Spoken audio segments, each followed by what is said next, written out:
আসসালামু আলাইকুম সুপ্রিয় শিক্ষার্থী, আপনাদের সবাইকে স্বাগত জানাচ্ছি আজকের ক্লাসে। আমরা আজকে নতুন একটা বিষয় নিয়ে আলোচনা করব। আলোচনার যে বিষয়টা হচ্ছে যে আমরা যে সমাজ বিজ্ঞান পড়ছি, আমরা যে নৃবিজ্ঞান পড়ছি, পাশাপাশি আমরা বর্তমানে যে সময়টা পার করছি, অর্থাৎ যে গ্লোবাল একটা প্যান্ডেমিক, অর্থাৎ একটা বৈশ্বিক মহামারীর সময় আমরা পার করছি, সেই সময়ে নৃবিজ্ঞানের শিক্ষার্থী হিসাবে, সমাজ বিজ্ঞানের শিক্ষার্থী হিসাবে আমরা কিভাবে ভূমিকা রাখতে পারি বা কোন কোন দিক নিয়ে আমরা কাজ করতে পারি, সেই বিষয়টা নিয়ে একটু আপনাদের সাথে আজকে আলোচনার সূত্রপাত ঘটাবো। হয়তো বা নেক্সট কোনো একটা ক্লাসে আমরা সেটা শেষ করব। প্রথমত, আমরা বর্তমান সময়ে বা সবসময় আমি আপনাদেরকে যেটা বলে আসছি, একটা কমন কথা, সেটা হচ্ছে যে নৃবিজ্ঞান যেখানে study of human being, sociology যেখানে স্টাডি অফ সোসাইটি, অর্থাৎ সমাজ এবং মানুষ, এই দুইটা জ্ঞান কেন্দ্রকে যখন আমরা মার্জ করে পড়ছি, সেখানে আমরা একজন মানবিক মানুষ হব, একজন মানবিক গবেষক হব। আমরা যেভাবে বস্তু নিরপেক্ষতা বজায় রেখে আমরা যেভাবে গবেষণা করব কিংবা কাজ করব, পাশাপাশি আমি যেটা ফিল করি, আমি যেটা বিশ্বাস করি, যেমন আপনারা অনেকে বিভিন্ন ধরনের সেবামূলক কাজের সাথে যুক্ত, আমিও বিশ্বাস করি আমাদের জ্ঞান কাণ্ড, এটা আমরা শ্রেণীকক্ষে পড়াশোনা করছি, জ্ঞান বিতরণ করছি অ্যাজ এ টিচার, আপনারা যারা অ্যাকসেপ্টিং এন্ডে আছেন, অর্থাৎ আপনারা যারা গ্রহণ করছেন, আমরা যারা গিভার, আমরা যারা দিচ্ছি, তাদের এই জ্ঞান বিতরণের পাশাপাশি আমি যেটা নিজে বিশ্বাস করি, আমরা বেশ কিছু সামাজিক কাজ করতে পারি, যেগুলো আমাদের সামাজিক দায়বদ্ধতার মধ্যে পড়ে। আজীবন যদি আমরা শুধু জ্ঞানটা অর্জন করেই যাই, কোনো প্র্যাকটিস না করি আমাদের প্রাত্যহিক জীবনে বা আমাদের বাস্তবিক জীবনে, আমার মনে হয় সেটা আমাদের খুবই ফল দিবে বলে আমি মনে করি না। তাহলে আমরা যে আসি, প্রথমেই বলছি যে করোনা ভাইরাস, সেদিন একজন মানুষের সাথে গল্প হচ্ছিল, যেটা হচ্ছিল, তিনি বলছেন যে ভাই, মানে প্যান্ডেমিকের আগে, ভাই এমন ধরনের একটা ব্যবসা করব যে ব্যবসা কোনোদিন বন্ধ হবে না। ভাই কেমন ব্যবসা? হজের ব্যবসা কিংবা ওমরা হজের ব্যবসা। তিনি বলছেন যে ভাই দেখেন, দুনিয়া উল্টা যেতে পারে, ওমরা হজ কোনোদিন বন্ধ হতে পারে না। দেখেন, আল্লাহ তাআলা বা আমরা যাকে বিশ্বাস করি, তিনি কোন এমন একটা সিচুয়েশন আমাদের মধ্যে নিয়ে আসলেন, বিশ্ব কোনোদিন চিন্তা করেনি, অভূতপূর্ণ একটা বিষয়, যেটা কোনোদিন আমরা cannot imagine, didn't imagine this, আমরা কোনোদিন এটা কল্পনাও করিনি, কল্পনা করতেও পারি না যে বিশ্ব একদম স্থবির হয়ে যাবে, আমরা কারোর সাথে দেখা করতে পারবো না, হ্যান্ডশেক করতে পারবো না, খোঁজ নিতে পারবো না। চিন্তা করে দেখেন, আমরা চীনের কিংবা বিভিন্ন ভিডিও দেখেছি বা কিংবা বাংলাদেশেরও বিভিন্ন নিউজ পড়েছি, সন্তান মারা গিয়েছে, মা ধরতে পারছে না, পিতা মাতা মারা যাচ্ছে, সন্তানরা ধরতে পারছে না, যেটা অনেকে সামহাও বলার চেষ্টা করছেন যে কিয়ামতের দিনে তো আমরা এই ধরনের একটা সিচুয়েশনে পড়বো। সো আমরা যে বর্তমান সময় যে একটা অভূতপূর্ব একটা ক্রান্তিকাল পার করছি, এই সময়টা, এই পরিস্থিতি বা এই সংকটময় যে পরিস্থিতি আমরা পার করছি, এই করোনা মহামারীর সময়, যেটা হচ্ছে এর আগে এই ধরনের কোনো সময় আসেনি। তাহলে এই সময়ে আমাদের সামাজিক ব্যবহার কেমন হবে, সামাজিক আচার আচরণ কেমন হবে, আমরা কিভাবে মানুষের পাশে দাঁড়াবো, আমরা কিভাবে ভূমিকা রাখতে পারি সমাজ বিজ্ঞানের শিক্ষার্থী হিসেবে, নৃবিজ্ঞান শিক্ষার্থী হিসেবে, এই বিষয়টা নানাবিধ জ্ঞানকাণ্ড বা নানাবিধ সেন্টারে বা বিভিন্ন জায়গায় যারা সমাজ বিজ্ঞানী, নৃবিজ্ঞানী, তারা আলোচনা করার চেষ্টা করেছেন। প্রথমে যেটা আসে যে সমাজ বিজ্ঞানী হিসেবে বা সমাজ বিজ্ঞান এবং নৃবিজ্ঞানের শিক্ষার্থী হিসেবে আমরা এই মহামারীটাকে কিভাবে দেখতে পারি, how we can view or what is our opinion regarding this pandemic, অথবা এই গ্লোবাল প্যান্ডেমিকটাকে আমরা কিভাবে দেখতে পারি, এটা একটা বিষয়। পাশাপাশি কিভাবে এই অবস্থা উত্তরণে কিংবা এই অবস্থা যখন শেষ হয়ে গেল, তার পরবর্তী সময়ে সমাজটা, আপনারা জানেন যে আমরা নতুন প্রত্যয় ব্যবহার করছি। কি করছি? আগে ছিল নরমাল, একটা স্বাভাবিক, বর্তমান সময়কে আমরা বলছি একটা new normal, we are living in a new normal world, আমরা বলার চেষ্টা করছি। এই অবস্থায় আমরা নির্বিঘ্নে কিভাবে অবদান রাখতে পারি, ভূমিকা রাখতে পারি, সেক্ষেত্রে আমি চেষ্টা করেছি, এটা আমার লেখা, যে চেষ্টা করেছি আমেরিকান অ্যানথ্রোপোলজিক্যাল অ্যাসোসিয়েশনস, যেটা ত্রিপলে, তাদের কিছু ইনসাইট, পাশাপাশি আমাদের অভিজ্ঞতা কাজে লাগিয়ে এটা আমি আপনাদের সামনে উপস্থাপন করার চেষ্টা করছি। তাহলে আমরা কিভাবে কাজ করতে পারি? একটা প্রথম বিষয় হচ্ছে কি, cultural construction of illness and inequality, অসুখ ও অসমতার সাংস্কৃতিক নির্মাণ কেমন, সেটা আমরা দাঁড় করাতে পারি। কিভাবে করতে পারি? দেখেন, এই যে আমাদের মধ্যে এটা কিভাবে সাংস্কৃতিকভাবে নির্মিত হয়। আমরা একটা বই পড়েছিলাম, সেটা হচ্ছে হেলথ অ্যান্ড কালচার, এরকম একটা বই ছিল। বইটা সম্ভবত ছিল সিসিল জি হেলম্যানের একটা বই, আমি যদি ভুল না করে থাকি। সে বইতে তিনি দেখিয়েছেন যে বিশ্বব্যাপী অনেক মানুষই আছে যারা কোনো একটা বিষয়কে অসুখ মনে করে, ভয় পায় যে আমি যদি ডাক্তারের কাছে যাই, সেটা যদি ডায়াগনোসিস করে বড় কোনো একটা অসুখ হয়, তাহলে আমি আরো ভীত হয়ে যাব, আমি আরো কষ্ট পাবো, সেজন্য তারা ডাক্তারের কাছে যায় না। আবার খেয়াল করে দেখেন, আমরা যারা আমাদের যারা মধ্যবিত্ত কিংবা আমাদের অর্থনৈতিক অবস্থাটা একটু ভালো, খেয়াল করে দেখেন, তখন আমরা কি করি? একটু জ্বর আসলেই মাথায় হাত দেই, থার্মোমিটার মেপে বারবার মাপার চেষ্টা করি। আহা কি কষ্ট, কি হচ্ছে? অথচ এটা যদি আমরা একটু অসমতার দিক থেকে চিন্তা করি, যারা বস্তিতে আছে, যারা গ্রামে গঞ্জে আছে, যারা ড্রাইভারের বিষয় আছে, ড্রাইভার আছে, দেখেন আমরা কিন্তু অলরেডি দেখেছি, অনেকে বলার চেষ্টা করেছেন যে আরে ভাই, করোনার রোগ তো হচ্ছে কাদের রোগ? বড় লোকদের রোগ। তেমনি ভাবে এখানে বেশ কিছু উদাহরণ আপনাদের সামনে নিয়ে আসছি। যেমন মার্ক নেকটার, তিনি কাজ করেছিলেন হচ্ছে দক্ষিণ ভারতে। তিনি দেখিয়েছেন যে সংস্কৃতির ব্যাখ্যার উপর ভিত্তি করে স্থানিকভাবে অংশগ্রহণ করা যায় এবং যে কোনো ধরনের সংকট ছড়িয়ে পড়া থেকে রক্ষা করা যায়। তার মতে সংস্কৃতির যে ব্যাখ্যা, অর্থাৎ কোনো একটা, কোনটাকে আমরা অসুখ বলছি, কোনটা অসুখ না, কোনটা ভাইরাস, কোনটা ব্যাকটেরিয়া, কিংবা কোনটাকে আমরা সামাজিকভাবে বা রাজনৈতিকভাবে নির্ধারণ করছি, এই বিষয়টাও গুরুত্বপূর্ণ, যেটাকে আমরা, তিনি বলছেন cultural construction of illness and inequality, অর্থাৎ অসুখ এবং অসমতার সাংস্কৃতিক নির্মাণটা কেমন, অর্থাৎ আমরা কালচারালি কনস্ট্রাক্ট করছি অসুখটাকে কিভাবে, একটু খেয়াল করে দেখেন। হাইতিদের মধ্যে কাজ করেছিলেন হচ্ছে পল ফার্মার নামে একজন নৃবিজ্ঞানী। তিনি দেখিয়েছেন যে হাইতির যে সমাজ ব্যবস্থা, সেই সমাজ ব্যবস্থায় এইডস নিয়ে তিনি কাজ করেছেন মূলত। সেখানে সামাজিক অসমতা কিংবা অন্যান্য কারণে হাইতির ওই এলাকার মানুষরা অসুখ হলে কোনো টিকা নেওয়া কিংবা প্রতিষেধক গ্রহণ করা বা ওষুধ খাওয়া, তাদের মধ্যে একটা অনীহা ছিল। অনীহাটা এই জন্য ছিল যে তাদের ওখানে যে ওষুধটা দেওয়া হতো, তারা সেটাকে ধর্মীয় আচার বা ধর্মের দিক থেকে ওই হাইতির এলাকার মানুষরা দের কাছে একটা নেতিবাচক দৃষ্টিভঙ্গি ছিল। আবার অনেক সময় যেমন জিকা রোগটা ছিল, যেটা আপনারা জানেন যে আফ্রিকান সমাজে হয়েছে, যেটা হচ্ছে আপনার মশাবাহিত একটা রোগ। সেক্ষেত্রে দেখা যাচ্ছে যে এটা যে মশাবাহিত রোগ কিংবা আপনার দুর্বল ভ্যাকসিন কিংবা এক্ষেত্রে এই ধরনের বেশ কিছু বিষয় সামনে আনা হয়, যার কারণে অসুখ যে হচ্ছে একটা সাংস্কৃতিক নির্মাণ বা যেমন বর্তমানে আমি একটু পরে বলছি, যেটা হচ্ছে যে দ্বিতীয়ত যেটা আলোচনা করছি যে stigma and othering এপিডেমিক্স or pandemic, অর্থাৎ এর মধ্যে আমরা কিভাবে অন্যতা নির্মাণ করছি। খেয়াল করে দেখেন আমাদের দেশে আমরা কি করছি, যে বাড়িতে আপনার এই কেউ করোনা আক্রান্ত হয়েছে, সে বাড়িতে আমরা লাল পতাকা টাঙিয়ে দিচ্ছি, খেয়াল করে দেখেন। আবার যে ডাক্তার সেবা দিতে যে করোনা আক্রান্ত হচ্ছে, তাকে আমরা স্টিগমাটাইজ করেছি, তাদেরকে আমরা সমাজ থেকে আলাদা করার চেষ্টা করেছি, তার বাড়ি পানি বন্ধ করে দিচ্ছি। নারায়ণগঞ্জে এরকম ঘটনা ঘটেছে। আবার খেয়াল করে দেখেন, এটা মানে কি? এটা মানে হচ্ছে অন্যতা নির্মাণ। আপনার প্রতিবেশীর করোনা হয়েছে, আপনি ওদিকে যাচ্ছেন না, তার খোঁজ নিচ্ছেন না, এই যে আদারিং করাটা, অর্থাৎ কোনো একটা কারণে কোনো একটা মানুষদেরকে অন্যদের চেয়ে আলাদা করে দেখা। আবার খেয়াল করে দেখেন জিওগ্রাফি অফ ব্লেম। যেমন ট্রাম্প বলছে কি, ট্রাম্প বলেছেন করোনা ভাইরাস হচ্ছে, করোনা মহামারীটা হচ্ছে চাইনিজ ভাইরাস, অর্থাৎ চীনা নির্মিত একটা ভাইরাসের কথা তিনি বলছেন, এশিয়ান রোগ। আবার আমরা যখন বৃদ্ধদের কথা বলছি, দেখেন যেমন আমাদের পিতা মাতাদেরকে আমি বের হতে দিইনি, কারণ আমরা বলছি বা আমরা যে নিউজগুলো পেয়েছি সেখানে হচ্ছে কি, সেখানে হচ্ছে যে আপনার যারা বৃদ্ধ, যাদের বিভিন্ন ধরনের রোগ রয়েছে, খেয়াল করে দেখেন, যাদের অন্যান্য রোগ রয়েছে, ডায়াবেটিস কিংবা যাদের ধরেন অন্য বড় কোনো রোগ রয়েছে, হার্টের প্রবলেম, ব্রেনের স্ট্রোক করেছিল এর আগে বা এরকম যারা আছে, তাদের জন্য কিন্তু করোনা রোগটা আরো মারাত্মক বলে প্রচার করা হয়েছে, মনে করা হয়েছে, ধরে নেওয়া হয়েছে। এই জন্য দেখা যাচ্ছে যে অনেক সময় এই ধরনের যে ধাঁধা কিংবা স্টিগমা মানে হচ্ছে কি, একটি স্টিরিওটাইপ বৈশিষ্ট্য নির্ধারণ করে দেওয়া মানুষের সাথে, যার কারণে দেখা যাচ্ছে যে অনেক মানুষ কিন্তু সঠিকভাবে চিকিৎসা পায়নি। আপনারা দেখেছেন শিশু হসপিটাল থেকে শুরু করে বাংলাদেশের বিভিন্ন হসপিটালের এখন পর্যন্ত করোনার টিকা বা করোনার টেস্টের রেজাল্ট ছাড়া কাউকে কি করা হচ্ছে না, ফলাফল ছাড়া কাউকে, নেগেটিভ রিপোর্ট ছাড়া কাউকে ট্রিটমেন্ট দেওয়া হচ্ছে না অনেক জায়গাতে। আমি বলছি সব জায়গাতেই না, অনেক জায়গাতে, বেশিরভাগ জায়গাতে দেওয়া হচ্ছে না।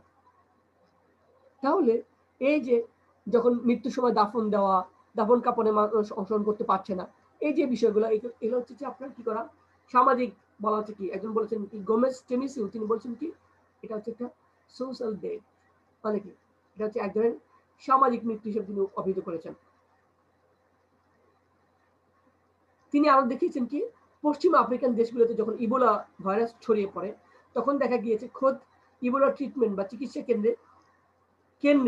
কেন্দ্রে অর্থাৎ সেখানে আপনার অবহেলাজনিত মৃত্যু ঘটেছে, মানুষ মারা গিয়েছে। এরপর হচ্ছে স্বাস্থ্য এবং হটস্পটগুলোর সামাজিক নির্ধারক, অর্থাৎ খেয়াল করে দেখেন, যেটা বলা হচ্ছে যে কিছু সামাজিক নির্ধারক, সেক্ষেত্রে আপনার আমার শ্রেণী, জাতি, বর্ণ এবং লিঙ্গ বৈষম্য দূর করার কথা বলা হচ্ছে। কি বলা হচ্ছে যে এইডস এর ক্ষেত্রে অনেক সময় সমাজে কাঠামোগত দ্বন্দ্ব এবং সাংস্কৃতিক পৃথকীকরণের ফলে বিশেষভাবে হাইতির দরিদ্র শ্রেণীর মধ্যে এইডস মহামারী বিস্তার লাভ করে। অর্থাৎ হাইতির যারা দরিদ্র ছিল, সেখানে আপনি দেখবেন যে বিশাল আকারে এইডস আক্রান্ত রোগের সংখ্যা বেড়ে গিয়েছিল। তখন কারণটা কি, খেয়াল করে দেখেন, যে সামাজিক অসমতার কারণে সার্স, যক্ষা, ম্যালেরিয়া, ফ্লু ইত্যাদি ঝুঁকিপূর্ণ এরিয়া চিহ্নিত করা হয়েছে। অর্থাৎ যারা নিম্ন আয়ের মানুষ, ক্ষমতাহীন মানুষ, ক্ষুদ্র জাতিসত্তা কিংবা বাস্তুচ্যুত ও ঘরহীন মানুষ, কারাগারে যারা বসবাস করছে, কিংবা যারা মানসিকভাবে অসুস্থ, এই প্যান্ডেমিকের মধ্যে আমরা কিভাবে তাদের চিকিৎসা দিতে পারি, তাদের বিষয়টাকে অ্যাড্রেস করে, তাদের সমস্যাটাকে সামনে নিয়ে এসে কিভাবে আমরা অবদান রাখতে পারি তাদের ট্রিটমেন্টের ক্ষেত্রে, সেটাও কিন্তু একটি গুরুত্বপূর্ণ জায়গা। দেখেন, খেয়াল করে দেখেন, এই যে আমাদের সিএমএইচ এর কথা চিন্তা করে দেখেন, যে কম্বাইন্ড মিলিটারি হসপিটাল, যখন সবগুলো হসপিটাল ফেল করছিল, যারা ধনিক শ্রেণী, যারা ক্ষমতাবান, তারা কিন্তু সিএমএইচ যে সিরিয়াল দিয়ে হোক, সামহাও আপনার লবিং করে হোক, তারা কিন্তু সেখানে ভর্তি হতে পেরেছে, অনেকে সুস্থ হয়েছে, আবার অনেকে মারাও গিয়েছে। কিন্তু আপনার আমার পক্ষে যাদের ক্ষমতা নেই, যাদের টাকা পয়সা নেই, তাদের পক্ষে কি খুবই সহজেই সিএমএইচ এ আমরা সেবা পেতে পারবো? এখানে একটা প্রশ্ন থেকে যায়। অর্থাৎ কোনো একটা ব্যবস্থার ক্ষেত্রে চিকিৎসা ব্যবস্থা কিভাবে, খেয়াল করে দেখেন, কোনো একটা ক্ষেত্রে চিকিৎসা ব্যবস্থা কিভাবে আপনার ধনিক শ্রেণীর একটা পারপাসকে সার্ভ করছে, কিংবা এখানে শ্রেণী বৈষম্যটা কিভাবে কাজ করছে, সেটাও কিন্তু আমরা একটা গবেষণা করে দেখতে পারি বা করতে পারি। এখানে বলছি যে সামাজিক নির্ধারকটা দেখেন, কোন কোন নির্ধারকটা কি, একটা হচ্ছে আমাদের শ্রেণী একটা নির্ধারক, লিঙ্গীয় একটা নির্ধারক। এই যে নির্ধারকগুলো, ডিটারমিনেন্টস, যেগুলো কিনা আপনার আমার চিকিৎসা সেবা পাওয়ার ক্ষেত্রে ভূমিকা রাখছে, প্রভাবক হিসেবে কাজ করছে।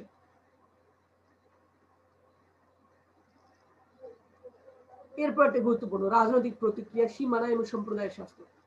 খেয়াল করে দেখেন, সবচেয়ে বড় একটা বিষয়, ক্ষতিকর জায়গা হচ্ছে যে আমরা যারা বাইরে পড়তে যাচ্ছি, কিংবা আমরা যারা আমাদের মধ্যে যারা বিদেশ থেকে ফেরত আসছে আর যেতে পারেনি, তাদের লাইফের কথা একটু চিন্তা করেন। পত্র-পত্রিকায় দেখেন যে হচ্ছে আপনি যদি কোভিড সার্টিফিকেট না নিয়ে যেতে পারি, তাহলে কিন্তু তারা আমাদেরকে ভিসাও দিবে না, টিকিটও দিবে না, কিছুই দিবে না। দেখেন, মহামারীতে ক্ষতিকারক বার্তাকে নির্বিজ্ঞানিক জ্ঞান চ্যালেঞ্জ করে। কোনো কোনো বার্তা আছে যেগুলো হচ্ছে কি ক্ষতিকারক। কেন ক্ষতিকারক বার্তা? যে একটু আগে যেটা বললাম, এই ক্ষতিকারক কোনগুলো, এই যে চাইনিজ ভাইরাস বলা হচ্ছে, কেন করেছেন তিনি? এটার মাধ্যমে তিনি পরবর্তী সময় তাদের নির্বাচনে, সামনে যে নির্বাচন আছে সেটাতে তিনি ব্লেম গেম করে এটাকে ব্যবহার করতে চান। He wants to use this is his stand. ঠিক আছে। আবার দেখা যাচ্ছে যে অনেক সময় বিভিন্ন দেশে এটাকে সামাজিকভাবে কিংবা রাজনৈতিকভাবে এটাকে নিয়ন্ত্রণ করার চেষ্টা করা হচ্ছে। দেখেন, কোভিড-19 নিয়ে পোস্ট দেওয়ার কারণে আমাদের দেশেও কিন্তু অনেকেই কি হয়েছে, জেলে যেতে হয়েছে সঠিক তথ্যটা জানতে চাওয়ার কারণে। আবার বাংলাদেশে কি হচ্ছে, সরকার বিরোধী দল বলতে তো কিছু নেই, সরকারি দলের বাইরে যারা আছে অনেকেই নানাভাবে বলার চেষ্টা করছে যে সরকার কি সফল না, সরকার ঠিকমতো কাজ করতে পারছে না, সরকার অনেক দোষ আছে। আবার দেখেন রাজনৈতিক ক্ষেত্রে দেখেন, এই যে আমরা আমাদের শাহেদদের কথা বলছি, শাহেদদের উদাহরণ নিয়ে আসছি, তাই না? তারপর ডাক্তার কি যেন, ওনার নামটা ভুলে গেলাম। এই যে এদের নাম যে আমরা মনে রাখছি বা এদের বিষয়গুলো যে আমাদের সামনে আসছে, কেন সামনে আসছে? তারা কোভিড-19 এই যে ইস্যুটা যে আছে, এটা তারা রাজনৈতিকভাবে ব্যবহার করে অর্থনৈতিকভাবে কি হতে চাচ্ছিলেন, স্বাবলম্বী কিংবা অর্থনৈতিকভাবে আরো গেইনার হতে চাচ্ছেন। খেয়াল করে দেখেন, যেখানে আপনার মানুষের বাঁচা মারার সাথে সম্পর্ক, সেখানে আমি আপনি কিংবা আমার আপনার মতো অনেক মানুষ যারা স্বার্থান্বেষী মহল আছে বা স্বার্থ মেনটেন করে চলছে, তারা কি করছে? তারা আপনার একজন আরেকজনকে দায়ী করছে। তারা আপনার সুযোগ বুঝে সরকারি দল বা কোনো দলের সাথে মিলেমিশে কি করছে? আপনারা আমাকে জনগণদেরকে ঠকাচ্ছে। যার কারণে আপনারা দেখতে পেয়েছেন যে ইটালি আমাদের দেশ থেকে লোক নেওয়া বন্ধ করেছিল, কিংবা বিভিন্ন দেশ এই বিষয়টা নিয়ে যে ফেক পজিটিভ বা নেগেটিভ রিপোর্টগুলোকে যে আপনার ২ নম্বরই আছে, সেটাও কিন্তু একটা রাজনৈতিকভাবে একটা গুরুত্বপূর্ণ এবং কঠিন একটা জায়গা, যে বিষয়টা আমাদেরও মাথায় রাখা প্রয়োজন। দেখেন, ব্রিক্স তিনি কাজ করেছেন ভেনেজুয়েলার কলেরা মহামারী নিয়ে, যেখানে যে ক্ষতি সাধন হয়েছিল সেটা নিয়ে তিনি কাজ করেছেন। তিনি দেখিয়েছেন যে সরকারি বক্তৃতা এবং সেখানকার সরকারি বক্তব্যে সেখানকার আদিবাসীদের প্রতি বর্জনের রাজনীতি তৈরি করে, যার ফলে মৃত্যু হার বেড়ে যায়। আমাদের দেশে কি হয়েছে? আমরা প্রথমে এসে কি করলাম? আমরা সব দোষ ওই কেষ্ট বেটায় চোর, অর্থাৎ যারা ইমিগ্রেন্ট, যারা প্রবাসী বাংলাদেশি, যারা বাইরে থেকে আসছে, ওই বেটারাই দায়ী এই করোনা ভাইরাসের বৃদ্ধির পেছনে।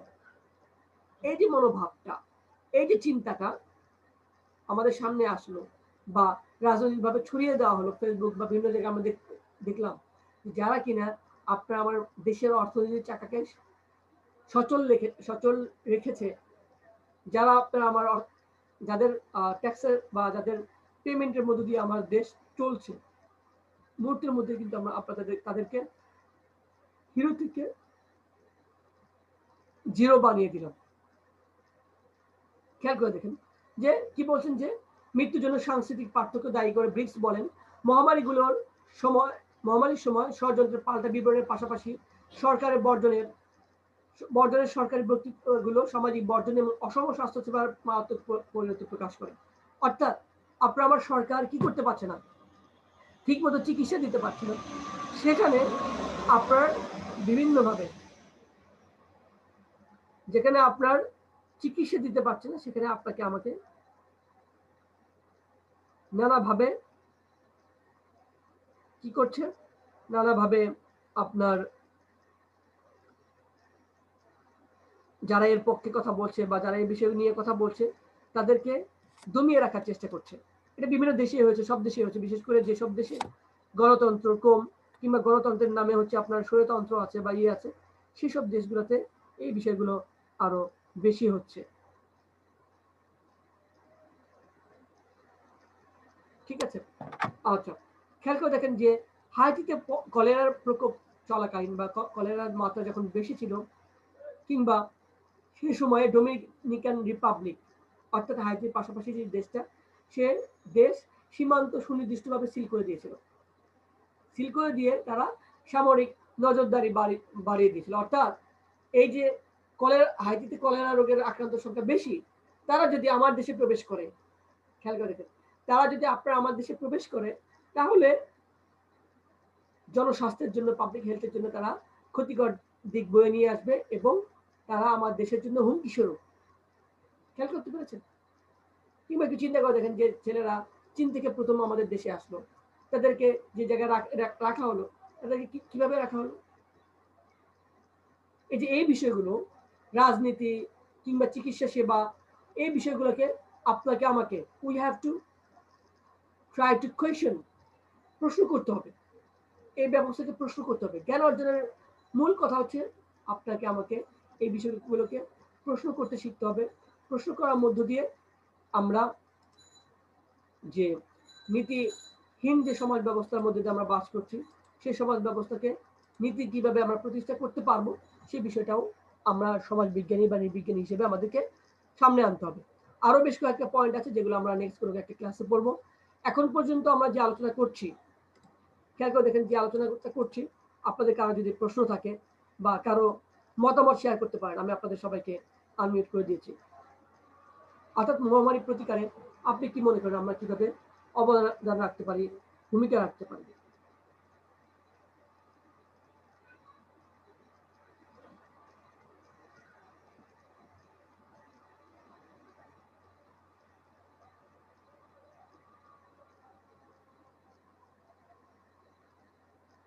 আপনারা যারা লাইনে আছেন, আপনারা একটু কথা বলেন ফজলুল হক, মেঘলা, নাসিম কিংবা আপনারা যারা আছেন সবাই কাছে তো আমি জিজ্ঞেস করেছি, সুমনা, সোহেল রানা, শাহরিন, অদ্রি, শাহবান তহুরা, আপনাদের কার কোনো প্রশ্ন থাকলে অবশ্যই জিজ্ঞেস করেন।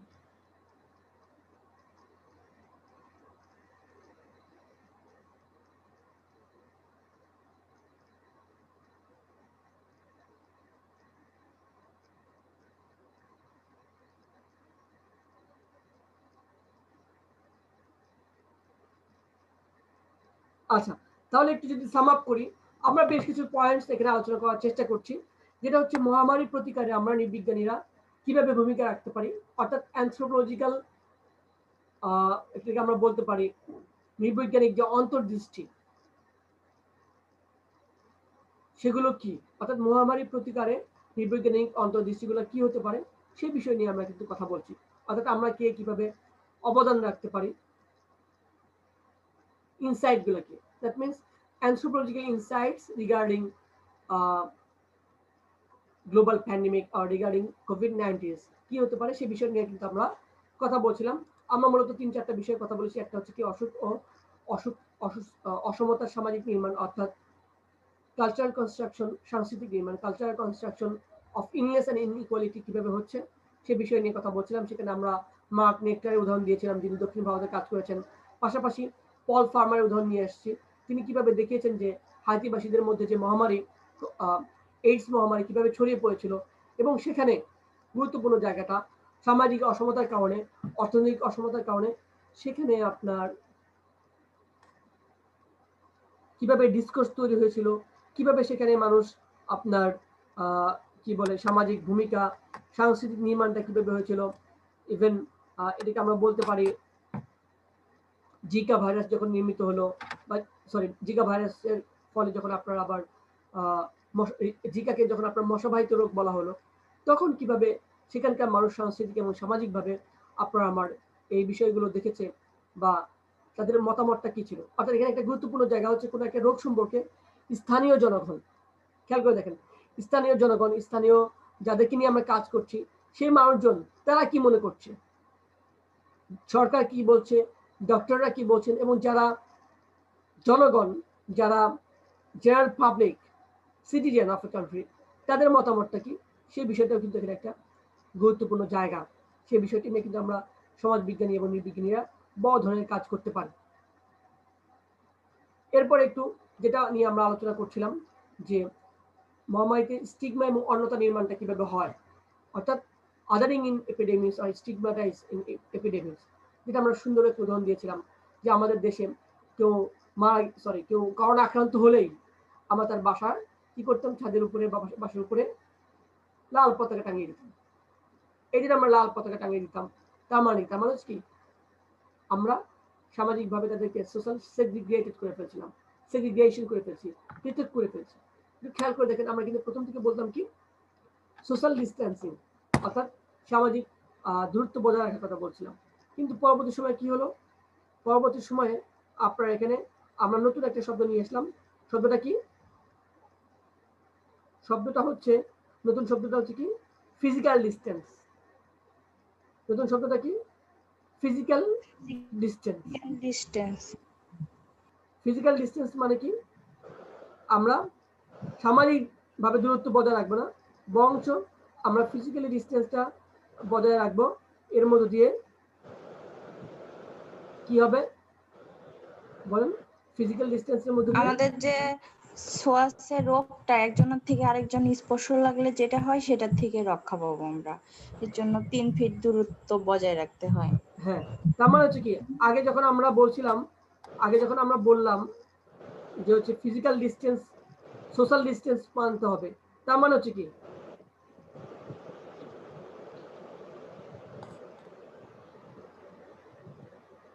খেয়াল করে দেখেন, যখন আমরা সোশ্যাল ডিস্টেন্সের কথা বলছি তখন আমরা সামাজিক ব্যবধান একটা তৈরি হয়েছে আমাদের কনটেক্সটের মধ্যে দিয়ে।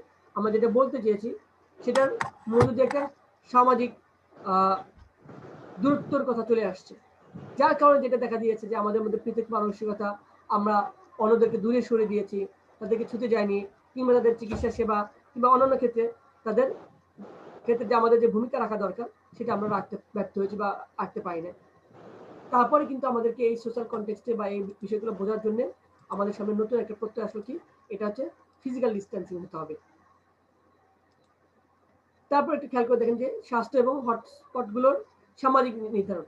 হটস্পট বলতে আমরা কি বুঝিয়েছি, যে জায়গাতে যে এলাকাতে মহামারীর পরিমাণটা বেশি, যে এলাকাতে ছড়িয়ে পড়েছে বেশি, মহামারীটা ছড়িয়ে পড়েছে বেশি, সেসব এলাকা একটা নির্ধারণ করে সেক্ষেত্রে আমরা কিভাবে ভূমিকা রাখতে পারি, আমাদের আলাদা ভূমিকা কি হবে, যে এলাকায় কম মানুষ আক্রান্ত হচ্ছে আর যে এলাকায় বেশি মানুষ আক্রান্ত হচ্ছে তার দুটার মধ্যে পার্থক্যটা কি।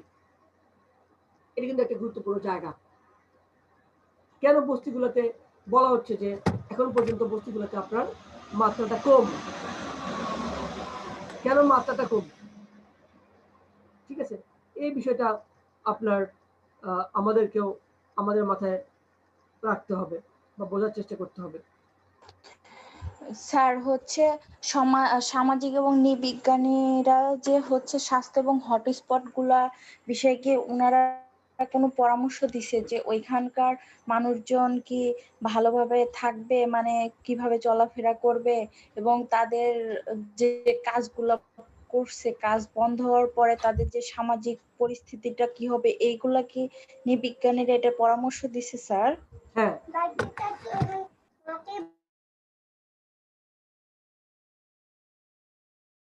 আচ্ছা, হ্যাঁ, এটা একটা গুরুত্বপূর্ণ জায়গা। যারা আমাদের মধ্যে যারা আছে তাদের এই যে কর্মক্ষম যারা মানুষ ছিল, হ্যাঁ দেখেন তাদের মধ্যে বেকারত্বের হার বেড়ে গেছে, তারা কই যাবে, এই বিষয়গুলো অ্যাড্রেস করতে হবে। এই বিষয়গুলো আমাদেরকে অ্যাড্রেস করতে হবে, মানুষদেরকে বোঝাতে হবে। যেমন বিশ্বের বিভিন্ন দেশে আপনারা জানেন যে হচ্ছে মানুষ কাজ করেনি, কিন্তু তারা কিন্তু সরকার কি করছে, সরকার তাদেরকে খাবার দিয়েছে, সরকার তাদেরকে আপনার কিভাবে তারা টিকতে পারে এর মধ্য দিয়েও সেই বিষয়টা কিন্তু তারা চেষ্টা করেছে। কিন্তু আসলে আমরা যেহেতু একটা ডেভেলপিং কান্ট্রিতে বসবাস করছি, সেই বিষয়টা কিন্তু আমাদের জন্য কঠিন ছিল, খেয়াল করে দেখতে হবে, ঠিক আছে। বৈশ্বিক রাজনীতিটা কিভাবে ছড়িয়ে পড়ছে, যেটা বলছিলাম যে ট্রাম্প যেখানে আপনার ঘোষণা দিলেন যে হচ্ছে এটা হচ্ছে কি ভাইরাস, চাইনিজ ভাইরাস, এবং আপনারা দেখছেন যে দেশের বাইরে যারা যেতে চাচ্ছে তাদের ক্ষেত্রেও কোন কোন বিষয়গুলো আপনার গুরুত্ব দেওয়ার দাবি রাখছে বা কি আসছে, ঠিক আছে। এই বিষয়টা কিন্তু একটা বড় একটা জায়গা হিসেবে সামনে আসে। এর পরবর্তী সময়ে সিনগেমের যোগাযোগ, ভুল তথ্য এবং সম্মতি আদায় কিভাবে হয়, এই বিষয়গুলো নিয়ে আমরা পরবর্তীতে একটা ক্লাস আলোচনা করব। আপনাদের যারা আছেন বাকি কারো প্রশ্ন থাকলে প্লিজ, আপনাদের আর কার কার প্রশ্ন আছে, ফজলুল হক, নাসিম, মেঘলা, বা আপনাদের যাদের কোনো প্রশ্ন থাকলে আপনারা করতে পারেন। না স্যার, আমার কোনো প্রশ্ন নাই। ফজলুল হক। কি বুঝতে পারছেন বলেন ফজলুল হক?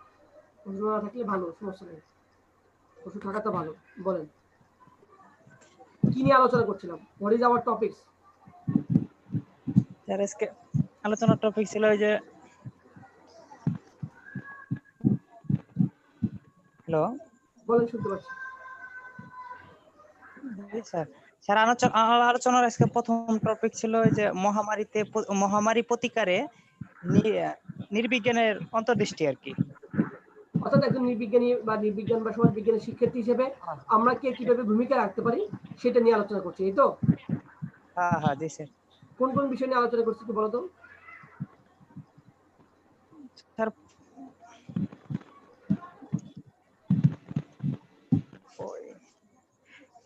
বিশ্ব পরিস্থিতি নিয়ে আলোচনা করছেন, তারপরে হচ্ছে মহামারীতে অন্যতম নির্মাণ, অন্যতা আদারিং, হ্যাঁ, অন্যতা নির্মাণ। আচ্ছা আচ্ছা।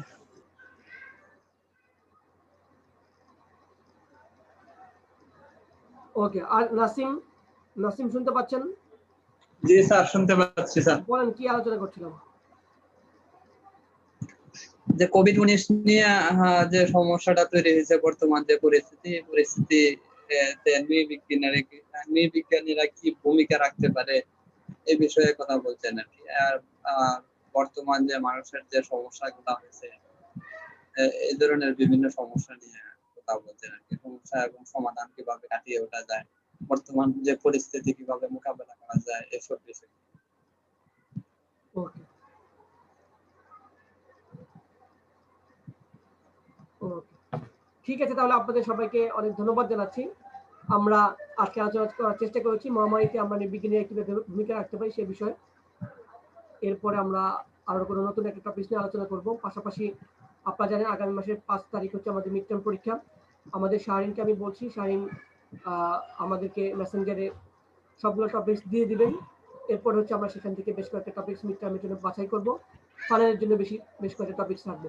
একটু খেয়াল করে দেখবেন আপনারা যারা ক্লাসে অনুপস্থিত ছিলেন বা আছেন অনেকে এখনো পর্যন্ত, আপনারা কিন্তু অনেকগুলো টপিকস এখনো আছে যেগুলো টপিকস পড়ানো হয়েছে অলরেডি, সেখানেও অনেকগুলো টপিকস, সেটা হেলা করার উপায় নেই। আপনারা এর আগে ক্লাস টেস্ট হয়েছে সেখানে কিন্তু অনেক খারাপ নাম্বার আসছে অনেকেরই, এই বিষয়টা একটু মাথায় রাখা প্রয়োজন আমি মনে করি। স্যার পরীক্ষাগুলো স্যার সন্ধ্যার পরেই নিয়েন আগের মতো। অবশ্যই আমি হ্যাঁ, চেষ্টা কারণ করব। হলো ওয়ার্কিং ডেতে যারা চাকরিজীবী আছে দিনের বেলা হলে আমাদের জন্য সমস্যা স্যার, মানে সন্ধ্যার পরে হলে আমাদের জন্য ভালো হবে। ওকে ঠিক আছে, কোনো সমস্যা না, আমি আপনাদের বিষয়গুলো বিবেচনা করার চেষ্টা করব। Please sir. ওকে, ঠিক আল্লাহ আছে। হাফেজ। আসসালামু আলাইকুম। আসসালামু আলাইকুম স্যার। আসসালামু আলাইকুম।